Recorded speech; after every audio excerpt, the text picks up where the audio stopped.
amateurs. The amateur hour I'm here with. Hey everybody, welcome back. It's Casino Guitars. What's up? Thanks for tuning in. So sad. Jonathan's not here today. I ate him. Or this week. I ate him. He's in the great state of Alaska. I ate him. You don't listen to that. With Sean so southern, I can't tell if he's saying I ate him or I hate him. I can't quite tell. It's oh God, this is gonna be hard. Anyway, it's appropriate though because today we're talking about the hits and misses. Hits and misses, baby. It's like me and Baxter.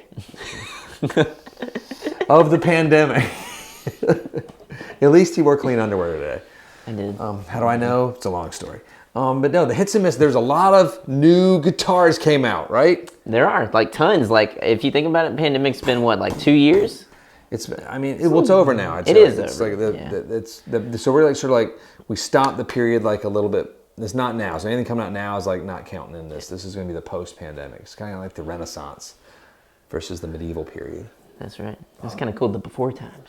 That's smart. I love that. Times. The before times. Oh, and if you like any of this stuff we're talking about, click like, subscribe. The bell is helpful. Ding. I don't really know what the bell does, but I like it. That's cool. It makes a sound. Shiny. So let's start with we're going to start with the miss, and then we're going to sort of like do like the equivalent maybe hits of the land. I like that. You want to take us on our first one? Absolutely. So starting off, this was a guitar that I absolutely loved, but apparently nobody else did. Me too. The Noventa. So Fender's Noventa. yes. Why do you love these guitars, Sean? Well, so for one, P90s, right? You gotta have P90s. And these guitars were like super simple. Like the Tele Noventa was just insane. It was a single pickup. I was playing a Strat Noventa the other day, and it's good. They're good too. Really good. I mean, they're not bad. Like there's nothing. The necks feel great. They've got vintage style tuners, which I like because they push in and it's kind of like a locket. They're great though. I do love them, but nobody else seems to. I don't know why. It wasn't as popular across the market for Fender. I know why. I think the price. Yeah. It's like you're paying $1,000 right in there for a one pickup guitar. Yes. For a lot of folks, that's like that's the same with an Esquire. It scares them. Yeah. They're like, I don't know, but it's like a really good tool if you look at it that way. Now, even when I hold it, I'm like, where's my pickup selector? Oh, there's none. It's just volume and knob. Yeah, so volume and tone, volume and knob. Volume and knob. I said the same thing. I was like, tone and knob. Volume and knob. Volume and knob. Now, some of the ones that have maybe not done as poorly, but in the same world, the Venteras. Yes, the Ventera Road Warrens specifically, but also the regular ones. They like nailed it. Like the Road Warrens, people love them. I love them. I think they're great. I had you can't get them anymore. Yeah. You did have one for a minute. Yeah, Sean does that sometimes. I do that every once in a while. But no, yeah, I mean, you can't get them anymore. They were great. They sounded great. They looked great. The relics on them were actually pretty decent. And then sort of in the same line, but since we're talking sort of all Fender at this moment, the American Pro 2s have not stopped staying on fire. That's right. They launched a few years back, and they just sort of lit up during the pandemic. They did. It was specifically in the pandemic. Before that, they were kind of like there, a people normal liked sell-through. them. Yeah, and then it was like, for whatever reason, whoosh, which, the reason being that they are really good. I feel like they're better than the American Pro 1s in a lot of ways, Yes. They just outdo them. I think they're a great guitar. Now we're jumping into acoustics for a minute. This one pains my heart a little bit. It's okay. You can do this. I feel like the Sheerans by Loudon have not been a huge, strong sell-through. And they're good wee guitars. I like to say wee whenever I talk about anything. It just didn't. That whole thing goes before pandemic though, because they announced this at NAMM years back, and then it was another year before we saw the first pieces. So we all put in our orders. The hype was there. We got to meet Ed Sheeran, and it took a year for production to actually catch up and actually deliver first orders.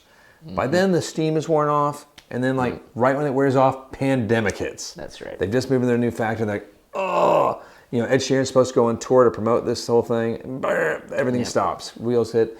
It was just cataclysmic timing of epic proportions. Yep. Still holding out hope for him. And you never know. They could rebrand it and come back with a whole new guitar that does really well. It just it is sad because it is a bit of. I feel like it is a bit of timing, and what they were pushing, and it just all. Well, and it didn't get the production to where it needed to be either. Not just numbers, but just like, the guitar could have been better in the launch as well. There's lots of issues with the launch. Well, especially because of how good Loudons are. Loudons are great guitars. If you haven't been able to play the one. best guitars. Yes. I mean, they're really good. They are. They're phenomenal. great. There's something spectacular. And like the Sheerans are just they're trying to get there. And then also the world just was against them. Whereas Taylor guitars with their AD series. That's right. American Dream for the non-initiated. It's they did great because at first it was the AD 17 and 27, so those are all like the Grand Pacific body shapes, and they did like the mahogany one and the sapelli one, and then the normal spruce one, and then the black top. There's been a ton of there's been a whole iteration of these, like from the little small ones, but they're built in the U.S. and people are digging. The price seemed to be right. Yeah, they're sort of sitting underneath that 2K range. Well, it comes with like the nice aero case too, and Which is almost bulletproof. Yeah, I put my kid in it and kicked it. It's kid proof. No, it's just me kicking my kid proof. It's There you go. But no, I mean those are great. And then on into like you could see the AD22. They just put that out a couple months back. That one's great. I love that. That's one of my favorites. Yeah, so they sort of knocked it out of the park. Let's jump into the world of Sir Paul Reed Smith's pieces. They've had some hits and misses too. They have along the year. This one I also do love, and I'm not saying this just because it's like, oh, we got to. No, the Fiore, I love it, but it doesn't seem like it. It hasn't really struck across the board. It hasn't. It's tough. It's a bolt-on neck, and it's competing with the Silver Sky. That's right, and that's the weird thing too, because the Silver Sky has done really well, like this whole time. Well, and then that's the sort of it goes going back to Fiore. That's the Lettieri piece, and it's a great guitar. It really is good. It's got a unique sound. It's different. It's cool. I feel like it's priced pretty well. Yeah. Well, I dare say I like it more than the Silver Sky personally. Me personally, that really makes sense do. For your playing style, because you're sort of a funk master. That's your thing. It kind of scratches an itch for me. That the Silver Sky, I'm just kind of like, it's good, but it doesn't do that. Now, on contrary, the Silver Sky SE has been a grand slam of epic levels. Absolutely. How many do you want to get? Like they call from PRS. I'm like, as many as you can send us. Yes. Just keep sending all of them. All of them. They go, what color? Doesn't matter. Send them all. They're and I was still a little nervous when they first announced it, and I got the first load in, and I was frustrated by how good they were. Yes, quality-wise, those guitars are fantastic. I mean, for That's the price, why I get pissed at PRS in general. Yeah, their QC is so good.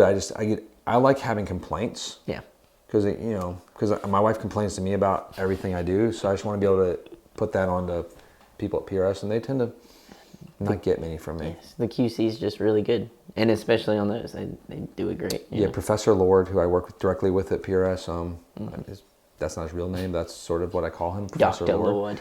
Professor Lord, he's one of my direct contacts that I enjoy. He just doesn't get enough complaints from me, and he should get more. You're gonna get more. Get ready. I'm gonna figure it. But good job. Now, another sort of miss that we saw with the Gibson Acoustic, that line they released that was sort of low priced and had weird sand holes all over it. Yeah, I have not seen any of those in the wild, like ever. Like I have yet to see one anywhere. Like anybody playing one on Instagram or Facebook or YouTube. Like it just seems like they're just kind of.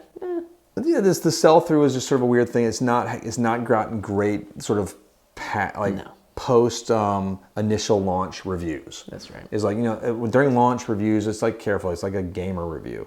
Like sometimes, unless you're looking at IGN, which I do like IGN quite a bit. They do good. I do them for the game reviews are awesome. GameSpot used to be my jam, but then they got some weird. Yeah, it gets all weird. Yeah. There's some weird like corporate buyout or something where.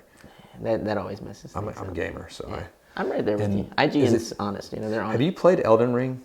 I've not. Have you? Do you know what I'm talking about? I do know what you're talking about. Elden Lords are coming up, Really? Well, what? Well, people are becoming Elden Lords. That's whenever you beat the game really, really, really fast. Like, I'm talking, people are beating this game in like 7 minutes. And if any of you have played Elden Ring, like, let me know if I need to stay away from it. I'm so close to like, I just need to step into it because I hear it's so hard. It seems hard. There's people who are like, yeah, it's crazy. So that's been a hit. That Elden Ring has been a hit. That's been a huge hit across the board. Gibson Acoustics, not so much. No, but then like the one that counter again, like the GS Mini it keeps. They keep going. I don't understand. How do they keep going? It's like it's been out for forever, it feels like. And they keep, like they did the GS Mini Koa Pluses. That kind of hit right before the pandemic, right? As far as like the initial ones. But once we got those in, those were incredible. We can't keep those in stock either. No, they're great guitars. I think we have one of the largest selections of GS Minis like at all times in the entire tail universe. Like, kid you not, there's a gaggles of them, just gaggles of them. We always do. We just keep them. There's tons down on the website. We just have them in the showroom, and we're the kings for a reason. We're the Tiger Kings of GS Mini. Tiger Kings. Free the Tiger King, I guess. I haven't watched season 2 yet. I just don't care. But let's talk amps for a minute. Yes, I love amps. What about now something we did before we did this list too. Everything that's a miss and a hit, we actually love all of them. So this was a tough thing. Yeah. So it was a very kind of put a challenge on ourselves in that way. And challenging, that's where, conflict laden. Yeah. Jonathan, if he were here right now, he'd be beating me. But Supro has like disappeared almost, and it's kind of strange. Well, because like they were slaying it for a while. It was all over the place. Like when Dave Coltine was like the primary like force by he's a force of nature too. Yeah. And he's also like he's just smart and he's excited and energetic. I mean, he's still involved. But when it was like only his thing, I feel like it was like bam, bam, bam, like new stuff coming out. 1, 2. It was great. Another one. Another one, yeah. I mean, they had the Blues Kings. They did the Black Magic Reverbs. Everything. All those things. Those are the ones they still kept, sort of. The Delta King now. Well, they changed it to the Delta King. I've played a Delta King, and I don't know. They tweaked it somehow. Maybe not. Maybe it's the exact same amp. But I don't know. I played one, and psychologically. It probably is psychological. I think once they became sort of part of like a bigger guild. Yeah. It's like it just sort of makes me sad a bit. And I don't know, you don't see them in the Sphere. This is not a fair comparison in some ways because it's a much more expensive amplifier, but Two Rocks have just continued to blow up. Absolutely. They are expensive. But they're great. They are great amplifiers, and you get one in, it's sold within a minute. You can't stop. I've seen them proliferate on the market on the higher tiers a lot.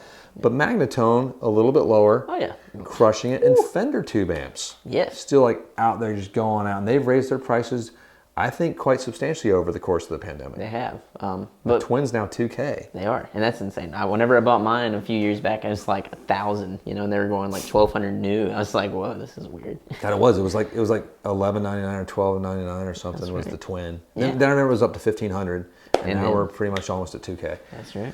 But the Fender tube amp sales, and some of this is due to the tube crunch, but they're knocking it out there. They are. They're doing great. Now the last one here is a fun one, right? Well, this is like the super high end stuff, I guess. We want to get into it, and we thought it was sort of funny because we'll just talk about one of the hits, like Fender Custom Shop. Start in verse. Mm-hmm. So Fender Custom Shop they've increased their build quality, their production capability. The lead time has gone up, but they're putting out the best stuff I've seen in years.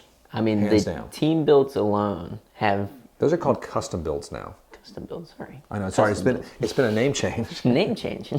With the custom builds, the overall quality over the last couple of years has changed so much in the better. Like, it's weird. It's like, whoa, you're telling me this isn't like a master build? Like, they're really, really good. We got one in the front right now that is insane. The Strat. The black paint over. That one is crazy. Like, the Relic's great. It feels great. Yeah, you guys are all juicing over that thing. So good. It's now, obviously the counter can be Gibson. That's the easy thing. But no, the Gibson Custom Shop's been doing pretty darn good. They've had their hits and falls, and I don't want to be like, their sell through's been amazing.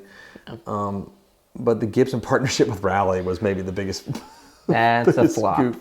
Goof up. It was just sort of a funny thing. Like anybody got involved in that, it's unfortunate. We're still rooting for like Gibson to stop doing that stuff and to focus on building the guitars and the great guitars that we want to see. Yeah, because the guitars have been great. As far as custom shop stuff, I've gotten to play, a few of the signature models they've come out with recently. We've had a bunch of R8s and R9s and R7s come through that are all stuff like, I wish I could keep this. Incredible. We had a 335 that came in the other day. That was just amazing. Standard. That was production. Standard one. Yeah, I was like, whoa. It was killer. The R8 that just came in is spectacular. It is. It's like a freak of nature. It's so light. It's got a bouncy tone to it. It's not too woofy or dark. Exactly.